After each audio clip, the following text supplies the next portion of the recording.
आम आदमी का अगर जीवन ही नहीं रहेगा तो उस विकास का और सड़क का क्या चाटेगा? रोड को आप चाटेंगे क्या? जब आपके पास में अगर सड़क ही नहीं मिलने की, आप सड़क पार ही नहीं कर सकते, आप रोजी नहीं खा सकते, आप खाना नहीं खा सकते, आप पानी नहीं पी सकते, आप सड़क से बाहर नहीं जा सकते, तो करेंगे क्या? बिना डेवलपमेंट का कुछ नहीं होगा। भाई आप ये बात सुनो, साल से चाचा रोड पर हो रही है, बात ही कर लेते। चाचा रुक जाएगा। साल से पहले लोग सड़कों पे नहीं चले हैं क्या? 70 साल से पहले लोग सड़कों पे नहीं चले हैं क्या? तो सब 14 देखिए 14 मैं आपको बताऊं रियलिटी क्या है कि 14 के बाद में जो आपकी बात है, 14 के बाद में लोगों ने बातें इतनी बनाई कि लोगों के जहन में इस तरह बैठा दिया कि वो विकास हो गया, ठीक है ना।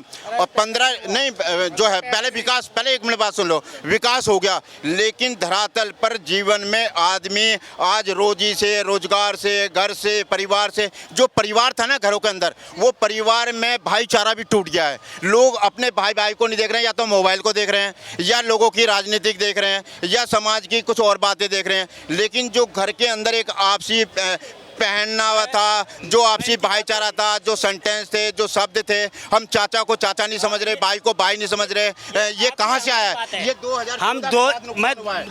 2014 के बाद नुकसान हुआ है, नहीं तो 2014 से पहले लोग अपने परिवार में, अपने घरों में बहुत आपसी प्रेम सौहार्द से रहा करते थे और एक दूसरे को नमस्ते किया करते थे। आज वो चीज़ है ही नहीं कहीं पर भी। मैं 2098 की बात आता हूँ, ये मेट्रो थी, मेट्रो प्रोजेक्ट आज दिल्ली की लाइफलाइन बनी हुई है। नहीं 2000 अमित शाह मत बोलो आप। के तो पता ही जा रहा है। दिल्ली मेट्रो प्रोजेक्ट, ये पहले लोगों ने बहुत क्यों लगाया था, ऑब्जेक्शन लगाया था, बट जब हुआ आज दिल्ली की लाइफलाइन बनी हुई है। आप ये कहोगे आप लाइफ भी नहीं बनती मेट्रो, मेरे भाई मेट्रो आप दोनों ने ही पुरानी सरकार भी देखी और नई भी। दादाजी हम तो 14 में क्या सारे काम हुए? नहीं हुए, 14 में सिर्फ बातें हुई हैं। लोग रोजी से, रोजगार से, युवा पीढ़ी को आप देख लो, जो 20 साल की जिसमें नौकरी लग जानी चाहिए, वो आज 35 साल में भी लोगों की नौकरी नहीं लग रही है। लोग जो है जो अपने काम के लिए घर से खुल करके जाया करते थे, आज वो चीज़ आपको कहीं भी नहीं मिलने की। सिर्फ हम जो है ये है, आप बस का किराया देख लो, कार का किराया देख लो, टोल टैक्स, अगर आप किसी भी जीटी रोड पे जाएंगे तो इतने टोल टैक्स हो गए कि आप टोल टैक्स देते ही देते। पीछे से लोग कह रहे हैं 15 लाख का भी तो वादा था, उसको क्यों भूल? जो है इस जन्म में तो शायद किसी को मिलने के नहीं, अगले जन्म का किसी को पता नहीं कि अगले जन्म में मिलेंगे या नहीं मिलेंगे, अगले 5 साल में भी नहीं मिल सकते। राम मंदिर मोदी जी कह रहे हैं देने के लिए, राम मंदिर का निर्माण मोदी जी के द्वारा। हम यूपी अयोध्या से हैं, राम मंदिर बन गया। आप ये बताओ, आप एक मिनट मेरी बात सुनिए, आप ये बताओ कि जितने भी राम मंदिर बड़ा मुद्दा था, नहीं वो बन गया। देखिए सबसे बड़ी मैं आपको बताऊं, पहले मेरी बात सुन लीजिए। राम मंदिर कोई मुद्दा नहीं है, सबसे ज्यादा इंसान की जिंदगी का है शिक्षित होना। यदि अगर आप शिक्षित हो गए, यदि अगर आप में सोच आ गई, यदि आप में सामाजिक जानकारी आ गई, आप में शिक्षित होने के बाद में आपको सामाजिक ज्ञान सारा का सारा हो जाता है। आप अपने अधिकार के लिए, अपने विचारों के लिए, अपने शब्दों के लिए आप जी सकते हैं। और अगर आप शिक्षित नहीं है, ना तो राम खाने को दे रहा है, ना शाम खाने को दे रहा है। खाम अगर जो मिल रहा है तो आदमी अगर मेहनत करेगा तो उसको मिलेगा, नहीं तो नहीं मिलेगा। उन्होंने राम मंदिर का कहा, राम मंदिर एक आस्था का विषय तो है ही है, मगर उसका रोजगार कितना जनरेट होगा इनको पता नहीं है। राम मंदिर भी रोजगार दे रहा है। आप पहले एक मिनट, राम मंदिर भैया जी, शिक्षा चाहिए, रोजगार चाहिए, राम मंदिर के देखिए वहाँ का भैया जी तरीके से हुआ है। वहाँ जो जिसके पास खाने को नहीं था, आज वहाँ सरकार सबको एक से एक दुकानें दे रही है। और वहाँ का विकास देखना हो तो आइए देखिए। चले भैया, चाचा जी रुकिएगा। मोदी जी कह रहे थे तुष्टीकरण, भ्रष्टाचार, परिवारवाद को खत्म करना है, ये जो राजनीति है देश को बर्बाद कर। देखिए मेरी बात सुनिए, अगर मोदी जी ने अगर कोई पहले एक मिनट बात सुन लो, अगर मोदी जी ने अगर कोई भ्रष्टाचार खत्म करना था, 9 साल हो गए, 9 साल के अंदर जो है वो सब कुछ कर सकते थे, क्योंकि उनके पास पूरे सांसद हैं। जब आदमी के पास पूरे सांसद हो सकते हैं, एक भी अगर संविधान बना देते, एक भी अगर रूल्स बना देते, तो आज जो है ये देश के अंदर ये परंपरा, ये जो सामाजिक कुरीतियाँ, ये बिल्कुल नहीं फैलती। क्या कह रहे 2-2 बार हाँ कौन सी सरकार डबल बार राशन दी है आज तक बता दे। सरकार राशन दे रही है, 80 करोड़ परिवारों को भुखमरी से बचा रही है सरकार। हाँ, वो 5 किलो जो राशन दे रही है मुझे मालूम है उसके। देखिए मैं आपको बताऊं, चाहिए राशन मिल रहा है, शौचालय मिल गया, सिलेंडर भी मिल रहा है। पहले एक मिनट बात सुन लीजिए। पहले एक बात, जो राशन मिल रहा है वो चंद लोगों को मिलता है। रियलिटी इसकी ये है, हकीकत में उन लोगों को मिल रहा है जो बहुत ज़्यादा कुछ घर हैं, लेकिन ज़्यादातर जो नहीं, भिखारी नहीं है वो। देखिए वो देश की संपत्ति है, उसको भिखारी नहीं कहा जा सकता। पहले बात सुन लीजिए, भिखारी है जो नहीं कहा जा सकता, क्योंकि कुछ लोग ऐसे होते हैं जिनको पेट भरने के लिए राशन नहीं मिलता, तो वो उसका सहायता ले सकते हैं।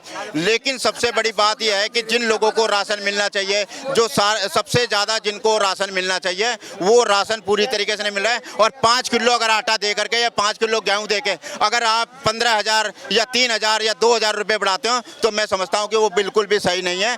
रेट जो है वो सीमित होने चाहिए। जिस तरीके से आज देश में महंगाई बढ़ रही है, वो आने वाले 15 साल 20 साल के बाद में युवा पीढ़ी के लिए बहुत ज़्यादा ज़िंदगी जो है वो नुकसानदायक हो जाएगी, क्योंकि उनकी सोच खत्म हो जाएगी। और जब युवा आपके पीछे ही है चाचा जी। महंगाई बढ़ रही है, रुक जाएगा, रोजगार बेरोजगारी बढ़ रही है और आप कह रहे हैं कि दिक्कत नहीं होने वाली। दादा आपको दिक्कत किस चीज़ से है?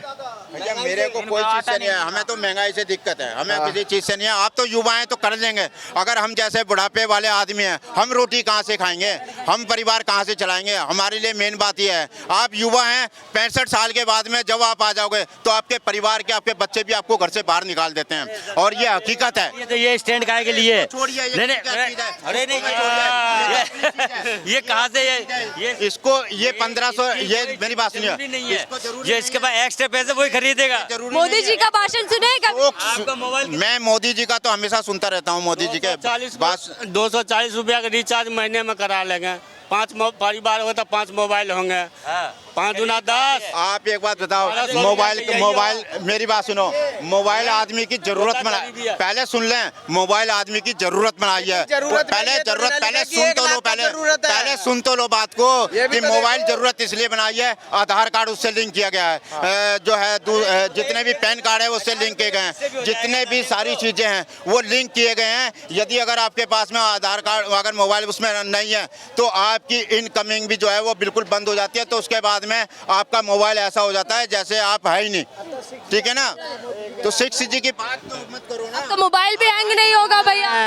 आप कहाँ जा रहे हो? मोदी जी के राज में चांद पे पहुँच रहे हैं, आप कहाँ जा रहे हो 5 किलो राशन के पीछे? मोदी राज में हम चांद पर पहुँचे भैया।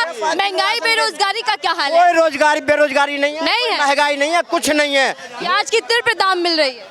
चाहे दाल 300 रुपए किलो हो जाए, लेकिन हिंदुस्तान की जनता ने 80 तक पहुँच गए भैया प्याज। आप कह रहे हैं मैं कह रहा हूँ चाहे कुछ भी हो जाए, मोदी जी राष्ट्र हित में बहुत सर्वोपरि हैं और फिर आएंगे वो। महंगाई बढ़ जाए या बेरोजगारी बढ़ जाए, आनी तो बीजेपी चाहिए, क्योंकि राष्ट्रवादी पार्टी है और राष्ट्र को आगे ले जा रही है। जी आपका कहना सही है, रोजगार होना चाहिए, रोजगार होना चाहिए।